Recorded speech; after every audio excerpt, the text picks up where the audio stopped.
shaken. That is a big thing for me, to actively pursue a bear. Proud of myself for doing it and overcoming some fears, especially as he was getting closer, but I also protected camp so my little grandkids could still visit and see me. Sue Aikens, the resilient star of Life Below Zero, has captivated viewers for years with her survival skills at Kavik River Camp. Recently, fans have been wondering what happened to Sue after rumors and speculation about her disappearance. From the heartbreaking loss of loved ones to being the subject of false death rumors, Sue has faced devastating challenges that have tested her both physically and emotionally. So, join us as we uncover the truth about what really happened to Sue Aikens. Imagine living in one of the most isolated places on Earth, with the nearest city 500 miles away and the closest road 80 miles away. It doesn't get much more remote than that, right? Now add sub-zero temperatures and a remote location shared with grizzly bears, and it becomes clear that only someone like Sue Aikens could call Kavik River Camp home. While Sue has faced many challenges on Life Below Zero, none are as harrowing as the tragic bear attack that occurred at her remote camp in 2007. According to reports, Sue had already seen the bear once before, burying caribou carcasses not far from her cabin. While many would have packed up, Sue, having lived with wildlife since her time on the show, understood what that meant. The bear was likely to return, and although that wasn't a problem, the spot the bear had chosen was too close to her airstrip. And to avoid a potential attack, she knew she needed to move the carcass. That patch of ground was the only flat space available for helicopters to land in an emergency, so Sue was left with no other choice other than to deal with the problem. Like any seasoned Alaskan, Sue left her cabin that fateful day with her rifle, but while operating the pump to draw water from the river, she needed both hands. She had no choice but to put her gun down. That one moment of vulnerability changed everything. The bear, which had been lurking nearby, suddenly came out of the riverbank and lunged at her. The attack was sudden and brutal. The bear knocked her to the ground before she could react. At that moment, Sue made a quick decision that likely saved her life. She remained still, not fighting back, and tried to appear non-threatening. While this might sound like a ridiculous thing to do, grizzly bears are often more interested in asserting dominance than feeding. Sue probably knew this and acted accordingly. The bear pushed her around, bit into her head, and left her with deep wounds and dislocated hips. Sue knew the bear would eventually back off, but it had already identified her cabin. With her injuries and the bear's strong sense of smell, she knew she had to protect herself. Luckily, she was able to gather strength and shoot it before her hips gave out on her. After a while, the bear eventually backed off, leaving Sue lying in the snow, bloodied. In scenarios like this, many would have panicked, but Sue did not. She patched herself up as best as she could, using her survival knowledge to sew up the wounds and reduce the risk of infection. With that, she managed to get back to her cabin as fast as she could. Back at her cabin, Sue tried to contact nearby pilots and even local state troopers for help, but her remote location made it nearly impossible for them to reach her. By the time she was rescued and airlifted to the hospital, she had spent more than a week alone, managing her injuries in extreme conditions. At the hospital, her hips were realigned, the wounds on her head treated, and the long process of recovery began. She later recalled how she could still feel the imprint of the bear's jaws on her scalp, a reminder of how close she came to death. Living alone in one of the most remote parts of the world means facing deadly threats every day. But Sue didn't shy away from that reality. In fact, she once said that if you choose her lifestyle, you have to be comfortable with your own death. That mindset is what allows her to keep going, even after surviving something most people couldn't imagine. Despite the tragic incident, Sue did not let the attack drive her away from her way of life. Since the attack, Sue has taken extra precautions to defend herself, always staying prepared for any potential threat. With over 13 years of appearances on the show, it is safe to say Sue is no stranger to life-threatening situations. She has survived a bear attack and has faced the harshest weather conditions Alaska has to offer. But while those threats came from the wild, another kind of danger has followed her from the digital world: false death rumors. Over the years, Sue has been the victim of multiple hoaxes claiming she had passed away. These fake reports have spread confusion among fans, triggered panic across social media, and led many to believe she had truly passed away, even when she was alive and well. One of the most recent cases happened in early 2023. Several media outlets reported that Sue had died. The headlines offered no clear source or cause of death. Some even used clickbait titles just to attract readers. But what made the situation worse was the timing. Around that time, a woman named Sue Aikens from Pennsylvania passed away. One fan on a Reddit community dedicated to the show shared that the news of Susan's death caused them to have a heart attack. Although the woman had no connection to the show, the similarity in names led many fans to believe that it was the television star. While Sue did not make a formal public statement addressing the rumors, her regular online activities spoke for itself. She was still posting photos and updates from Kavik River Camp. Her Instagram and Facebook pages remained active, showing that she was alive and living well in Alaska. For many fans, that was enough proof that the rumors were false. But that wasn't the first time Sue's death had been falsely reported. In the past, similar rumors had circulated, often tied to her health or her absence from new episodes of Life Below Zero. Whenever Sue took time off or appeared less frequently on the show, fans and media outlets began speculating about her well-being. The main reason why the rumors gained ground is because Sue lives a very private life in a very remote place. She is hundreds of miles away from the nearest hospital or media outlet. Also, she doesn't post updates regularly. That silence sometimes creates space for rumors to grow. Another reason these rumors spread quickly is due to the rapid dissemination of false information on the internet. Once a rumor gains traction on any social media platform, it can be copied and repeated across dozens of blog posts. And when the information is about a well-known television personality who lives in an isolated environment, the story seems believable to most people. In Sue's case, her lifestyle, past injuries, and limited public appearances have made her more susceptible to these false death rumors. People remember her bear attack and her previous statement about accepting the risk of dying alone in the wild. Despite the rumors, the truth is that Sue Aikens is alive. She continues to run Kavik River Camp and focuses on what matters most to her: her land, her camp, and her way of life. Away from her death rumors, Sue faced another tragedy in 2017 when she was injured in a forced stunt by the series producers. According to reports, Sue Aikens filed a lawsuit against Life Below Zero's producers after the incident. In the lawsuit, she claimed that the producers forced her to take part in scenes that were not only staged, but also unsafe. Her legal complaint named the BBC and 3 of its subsidiaries as defendants, along with one of the show's producers. While this is a norm in the media industry, it is also important to note that prior to the incident, Sue had signed an agreement with the producers of the show which stated she could not refuse to work or delay the filming schedule. The agreement gave the production team control over how scenes were filmed. Sue argued that this agreement left her without protection even when her safety was at risk.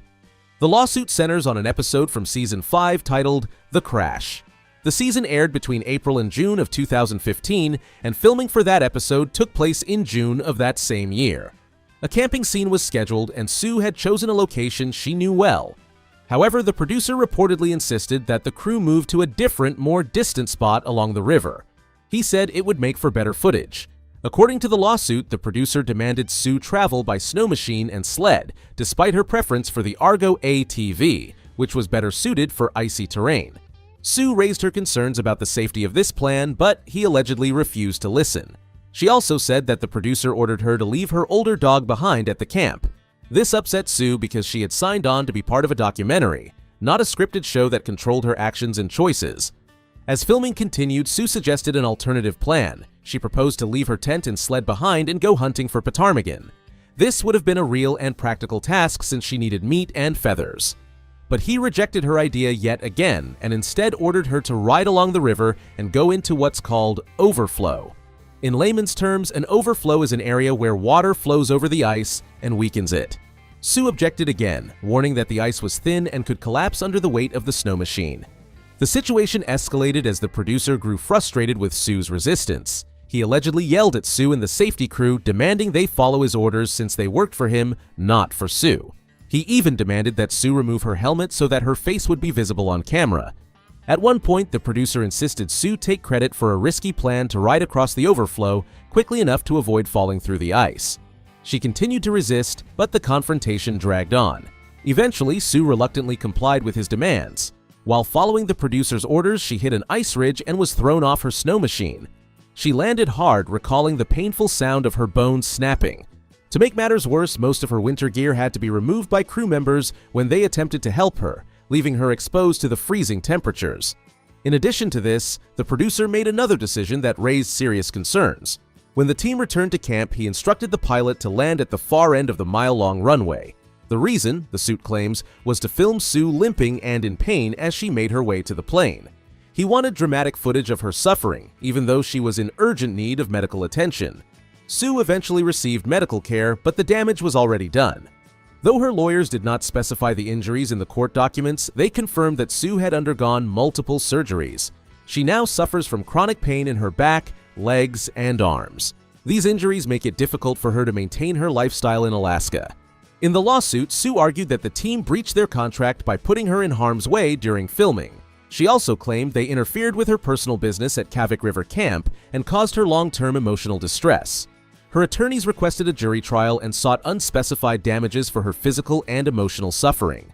During the back and forth at the court, BBC did not publicly comment on the case.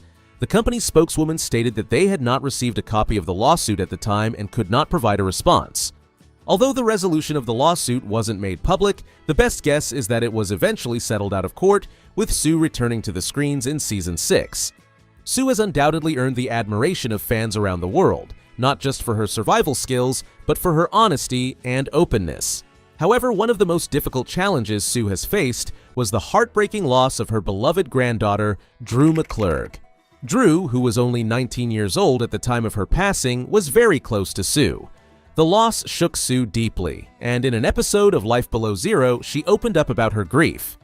For those who have followed Sue's journey on the show, it was shocking to see her vulnerable, breaking down in front of the camera. Her tribute to Drew in the episode was emotional, and it was clear just how much the loss affected her. Sue has always expressed how important her family is to her. Despite her isolated life in Alaska, her family has been a priority. She often shared heartfelt moments with Drew, expressing her love for her granddaughter on social media. On Drew's 18th birthday, Sue posted a message on Instagram, celebrating the young woman. In the post, Sue expressed how much joy Drew had brought into her life. She also mentioned that although her birthday presents hadn't made it in time, Drew's presence had filled her heart with joy every day. While Sue shared her grief with her audience, the details surrounding Drew's death weren't made public. She chose to keep the specifics private. This decision has left many fans wondering what happened, but Sue has made it clear that there are some things in her life that she does not wish to share. Losing a grandchild is undoubtedly a devastating experience for anyone, and for Sue, it was painful given her already isolated lifestyle in the Alaskan wilderness. Living in such a remote area means Sue faces life-threatening situations regularly, but the loss of a family member, especially so far away, added another level of difficulty. After the episode aired, fans took to social media offering their support for Sue during this painful time. Many fans were deeply moved by her tribute, sending their condolences and letting her know they were thinking of her and praying for her healing. These messages of support were vital for Sue as she dealt with her grief while continuing her life in isolation at her cabin. Losing Drew was a significant emotional blow for Sue, and it has affected her in ways that are not always visible on the outside. But Sue's heartbreaking tragedy didn't end there. She also lost her sister, Pam, who passed away unexpectedly in 2022. Although the exact details surrounding Pam's death were kept private for some time, it was later revealed that she died due to complications related to a medical condition.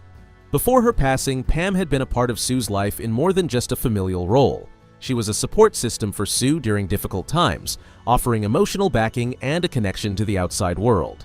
This is part of what made her loss so profound.